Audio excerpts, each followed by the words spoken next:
familiar tem um papel importantíssimo no transtorno bipolar. Porque quando a pessoa está deprimida, ela mesma sabe que ela está deprimida. É óbvio, ela quer sair daquela situação. Mas a fase de hipomania ou mania, muita gente não percebe que está nessa fase de hipomania e mania. E aí, quem percebe é quem convive junto. Como que as pessoas em volta que convivem com o bipolar podem lidar, assim? Eu não sei se tu ensina nesse sentido, assim, mas o mínimo que elas têm que saber, até onde elas têm que ser compreensivas.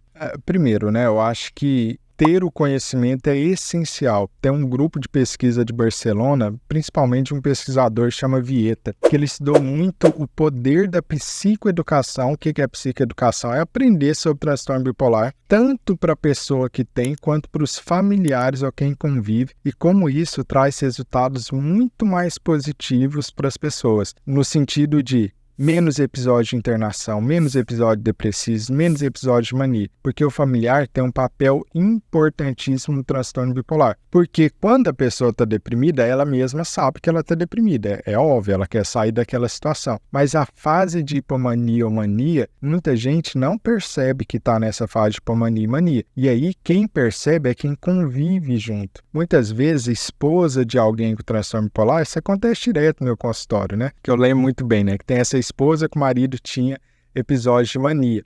E ela falava que ela conseguia perceber que ele ia entrar no episódio de mania porque a expressão dele mudava e o olhar dele mudava. Ele começava a ficar com a expressão mais dura, a ser menos carinhoso com ela, o olhar dele ficava diferente e era tiro e queda, por assim dizer. Toda vez que ela percebia isso, realmente ele começava a entrar em episódio de mania. Então, quem está próximo, quem convive, quem conhece, pode conversar com essa pessoa que ela consegue identificar, a partir do momento que ela aprendeu sobre transtorno bipolar, muito melhor, às vezes, do que a própria pessoa quando está entrando em um episódio de ativação, principalmente hipomania ou mania. Então, para os familiares, entender que não é do caráter, não é porque a pessoa quer, isso não é da personalidade, não é falta de Deus, nada disso. Isso é algo neurobiológico que tem tratamento que a pessoa fica bem. Mas para que ela fique bem, ela precisa de mudanças de hábitos de vida junto com o medicamento, não só medicamento. E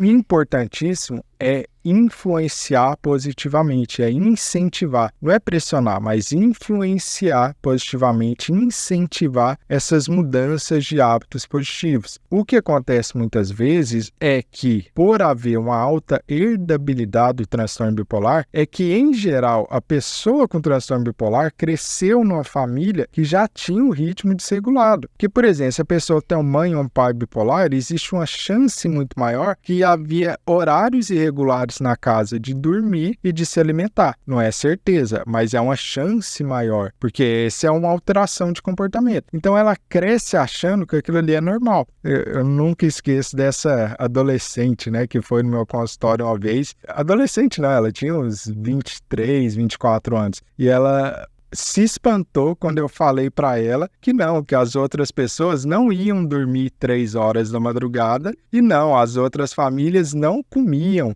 meia-noite, porque para ela esse era um tipo de comportamento que ela viu reproduzido na família dela, que ela passou ao longo da infância e da adolescência vendo isso, e que ela foi para a faculdade estudar e estava morando sozinha, ela continuava reproduzindo aquele padrão, que era um padrão adoecido de rotina da mãe dela, que tinha transtorno bipolar, e ela continuou fazendo aquilo quando foi morar sozinha. E uma outra paciente também que eu sempre me lembro dela, foi uma que me contou do espanto que ela teve quando ela se casou e o marido dela tinha uma rotina regular. E ela falou, nossa, mas eu nem sabia existia isso, que existem pessoas que acordam às 7 da manhã, dormem 9h30, 10 horas da noite, igual o meu marido. Ele parece um reloginho, ele sempre vai assim. Mas isso é o normal. Como é que convence uma pessoa que não se tratou a se tratar, velho? Ou não se convence? Pouco a pouco, com influência positiva, né? E principalmente,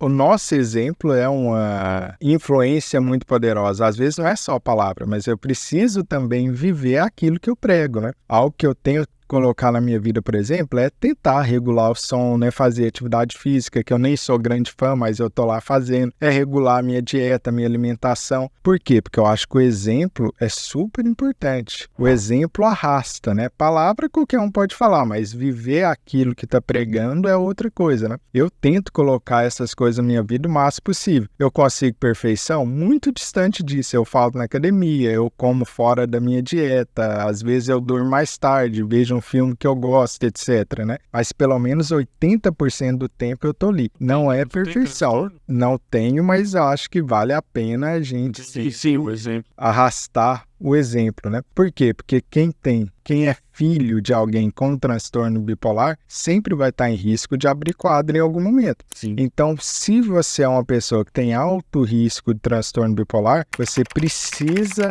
seguir mais ainda essa rotina saudável do que alguém que não tem essa predisposição genética. Porque o quadro transtorno bipolar pode abrir em qualquer momento da sua vida. Então, é algo que pode acontecer. Então, é melhor cuidar e prevenir com hábitos saudáveis, né? E influenciar positivamente, né, as pessoas.